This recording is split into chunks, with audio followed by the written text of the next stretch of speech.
Assalamu alaikum. Welcome to the Dean Show. I'm with Hakeem Archuleta. He went from surfing to doing all sorts of incredible things. He's into the prophetic tradition of medicine. And guess where he's at? Right next to me.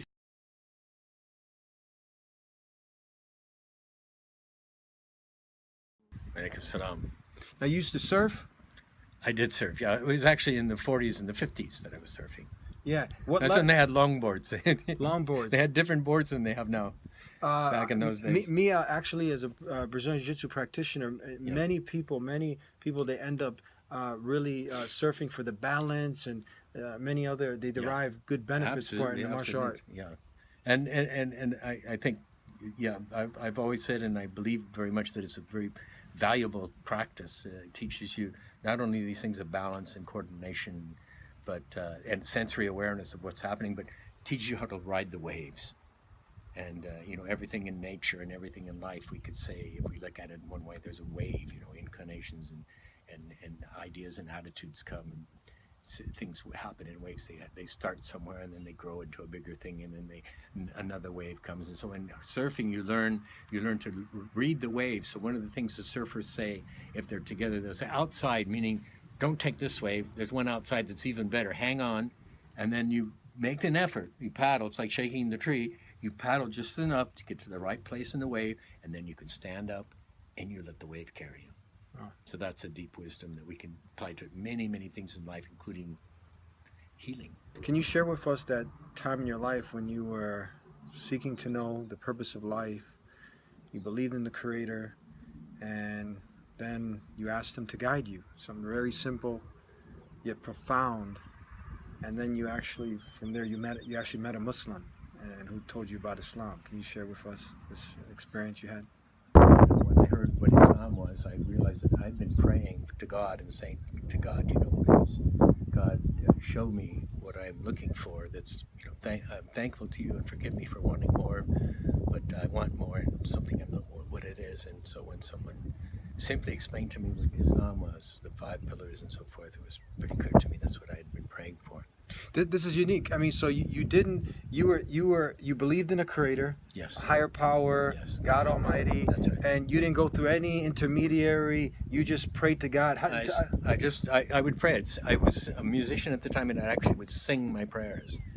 So it's, oh God, here I am, whatever. I just make up whatever and spontaneously play music with this. But I would ask God for whatever I wanted. And at that time, like I say, I was asking forgiveness for wanting more, but wanting more. And then I prayed that. It was doing the same prayer for maybe 5 days, weeks, something like that. And then I went to Berkeley and met a man who was a Muslim, and he said, this is what Islam was. And I knew immediately. So his dawah, you could say, took about 20 minutes, half hour with me. Wow. Yeah. It's amazing. Because I was looking for it. And I think this is something to realize with people. There are many, many people out there that are looking for something like Islam, but we have to allow it to be something for them other than just another world religion, something that's put them off. A lot of people are put off by world religions. They become atheists, or they become agnostics. They just don't practice anything. And but it's helpful to realize that inside everyone is this longing and this desire to find something that's fulfilling in terms of, we could say, in terms of a belief system. An iman, some kind of, everybody, Quran says everybody worships something. Look to what it is you worship. And it helps to recognize that people do want that from inside. The wisdom by which you allow them to discover it is kind of key.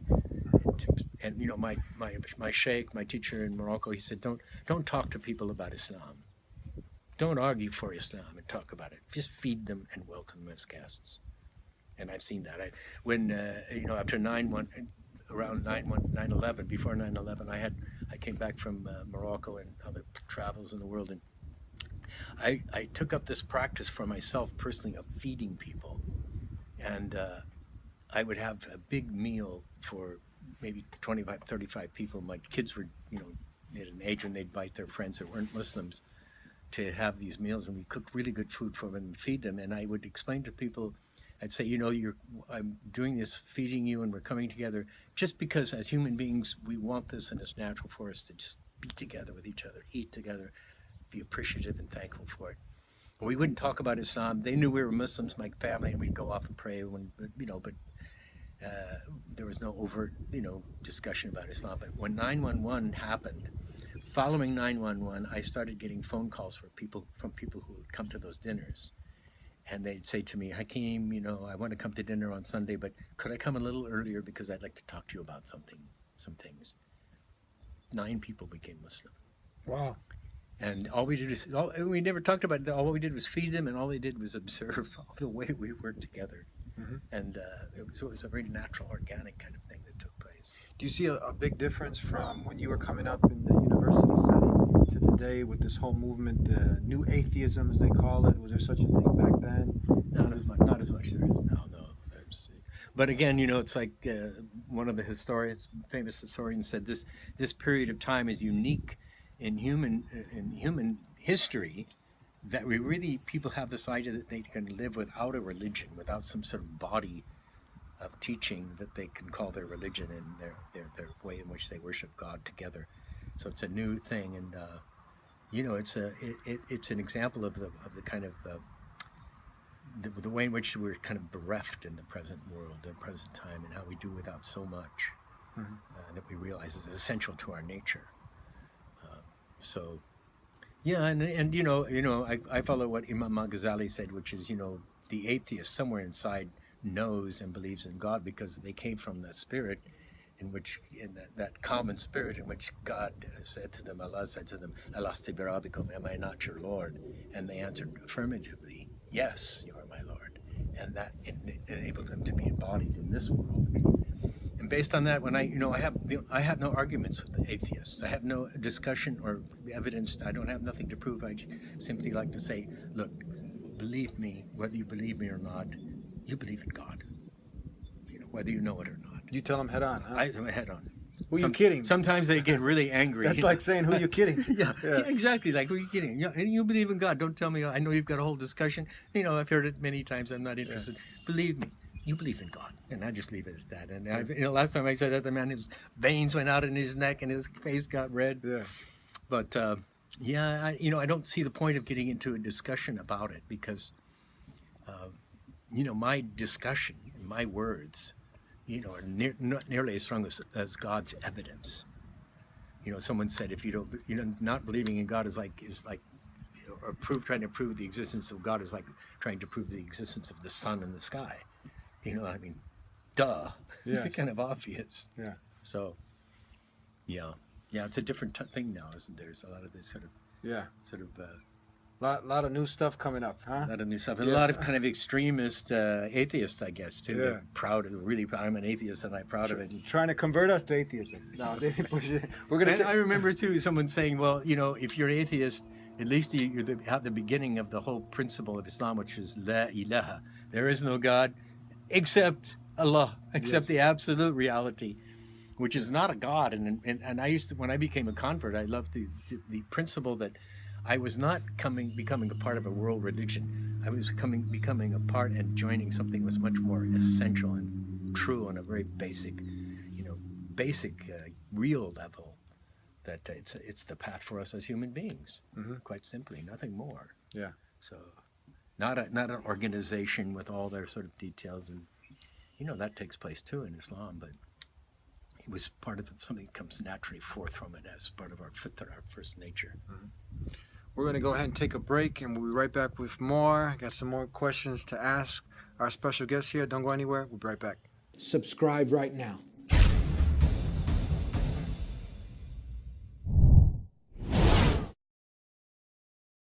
Assalamu alaikum, welcome back to the Deen Show.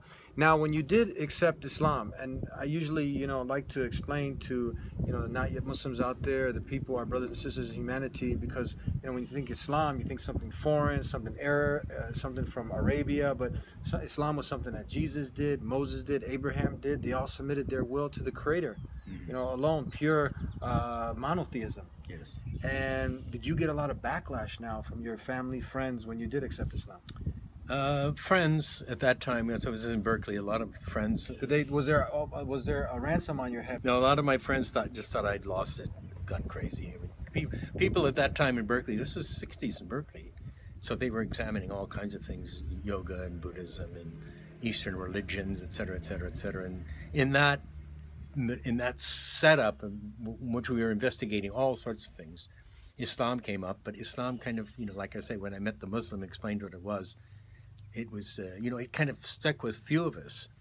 And a lot of my friends that at that time, when I became Muslim, there were two other friends of mine in Berkeley that became Muslims at the same time.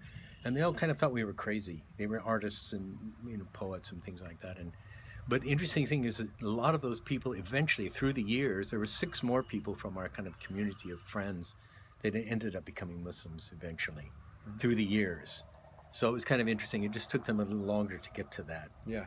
But we were looking at all sorts of things at that time in Berkeley, all sorts of options and possibilities, because basically a lot of what happened at that time in the 60s was a really healthy dissatisfaction with the status quo.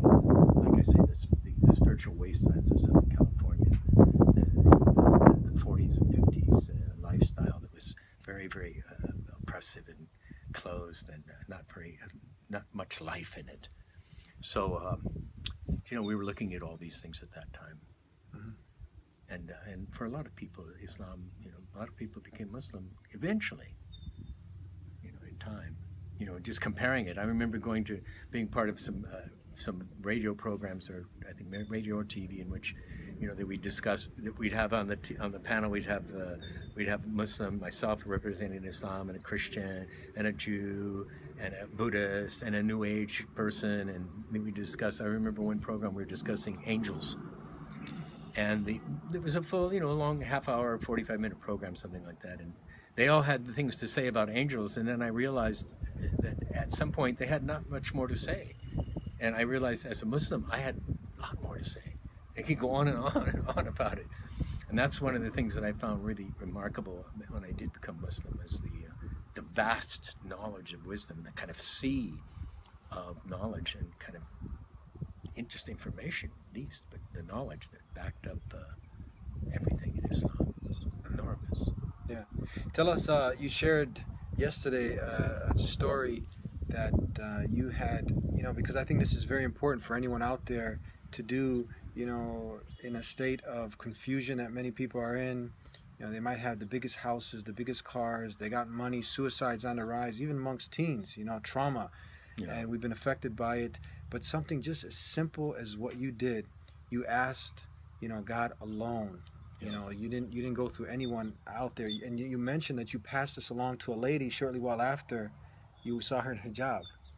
I could tell that story. I mean, actually, she was a patient of mine, and she had come to me with emotional problems and some physical problems, and we did some work for a period of time, and she overcame her physical problems and emotional problems. She was a lot better. And then one day she came to me after she'd been well for a while. She came back and she said, I've come to this place in my life, and I considered it a continuation of her being well and getting healthy again. And she said, I feel the need for worship in my life. And I could have said to her, as a Muslim, I could have said, well, you should look at Islam, because that's what I do. And so, but I felt some level that wasn't quite ethical. I was in a little confusion, not certain whether I should say that or not, but I decided not to say it. And rather I said, well, you could do something that I know that some people do, which is, get up before dawn and find a place where you can sit in reflection and just be with yourself and be with, ask reality that you find yourself in this period of time in life itself. Ask that reality to show you signs or guidance of some kind. So it comes from deep within you, it comes to you in your world. And she said, well, I'll try that. Thanks for the advice. And I left her. And then 2 or 3 months later, I ran into her on the street. She was wearing hijab. Mm-hmm. And she said, yeah, I did what you said. Thank you so much, because I did that. And I asked reality what I should do for guidance and worship. And she said, everywhere I turned that day, the message, Islam, Islam, Islam, Islam was there. So she became Muslim. That's the beautiful thing, because the creator of the heavens and earth, that's the ultimate reality. The one who created everything. And when you ask him, when you ask God Almighty alone for guidance, he will facilitate a way. Yeah. But it's surprising. You don't see many people doing that basic step. Yeah. Seeking out the purpose of life, why we're here, why we've been created. And some people do, and some people don't. Yeah. Some people are, but again, like I said, it's valuable to know that somewhere inside people are seeking that. People also give up on it, unfortunately. Yeah. And they just shut down and and turn it all off, and they stop that seeking. But even those people, sometimes inside there's that spark, because they've come, Quran says we all come from Allah and return to Allah. Yes. And what happens in this life is, this is the zone of action. This is the time we have a chance to declare that we're Muslim, or to do good actions, bad actions. All these things of action take place, and in the next life, the meanings of these actions will become manifest. Mm-hmm. So, deep inside, even and the true nature, our true nature of people, this is something that's valuable if someone does counseling. I do a lot of counseling work, so-called psychological work, depression and anxiety and things like that. And for these people, it's valuable to know that inside them, or lack of confidence in the world, and they're beaten down by society, and poor people and socially kind of disenfranchised and so forth. And it's helpful for those people to connect with their true nature, and help them and recognize that inside these people. I mean, even I've seen people come out of prisons, just the most outwardly the most difficult kind of people, and they can access this true nature inside. There is compassion, the inclination for compassion in there, for love and goodness. So that's something to keep in mind with the most difficult people. Sometimes even the most annoying people that you expect the best from them. That's likely to come forth, inshallah.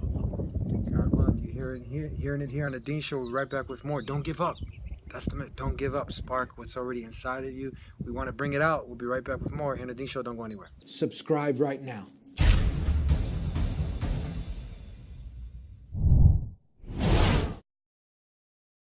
Back here on the Dean Show for my special guest. And what advice now, before we conclude,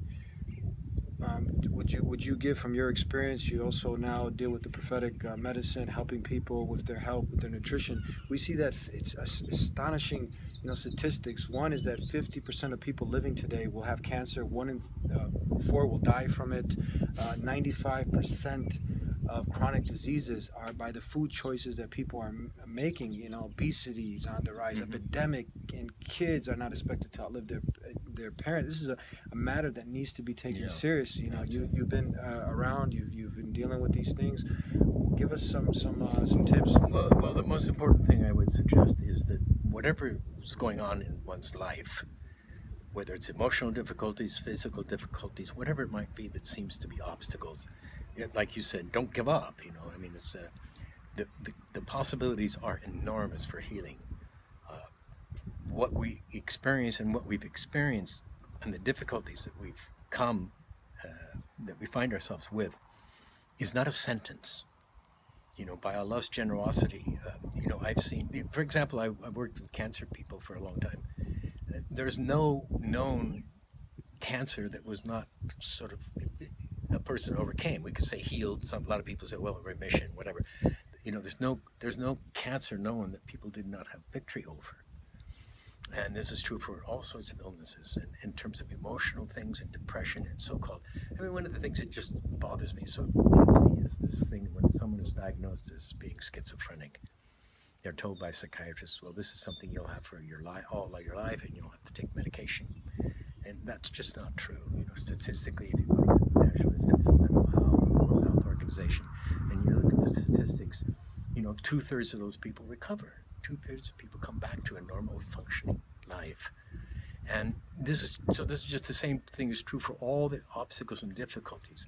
The more obstacles, in fact, the truth of the matter is this, deep wisdom here in this, and listen carefully, anyone listening, that all the difficulties we have are gifts for us when we can recognize them, when we can understand them, when we can make use of them and assimilate them and transmute them from difficulties and obstacles into resources for wisdom and compassion in ourselves. We're designed to do that by Allah's design in us. And that's what real healing is about. That's what real spiritual progress, the spiritual path is about. Taking all the difficult, all the slings and arrows of life and turning those around and using those things as resources so that we can be more compassionate for others who have similar problems and the difficulties they're going through are similar to our own. And really nothing more valuable for us in terms of healing, in terms of being in this world, than serving other people and helping them out of their difficulties. By Allah, says in Quran, He indicates these kind of things. Shay, thank you for spending Alhamdulillah. time with us. You're welcome. We started with peace, a very, very powerful greeting that we greet with, and people are searching for it, and they turn into the Dean Show, and they're listening to us. Okay. Hopefully they can find it like, we're saying it. And don't give up. We'll see you next time. Tune in every week to the Dean Show. Subscribe if you haven't already. Until next time, Assalamu alaikum. Peace.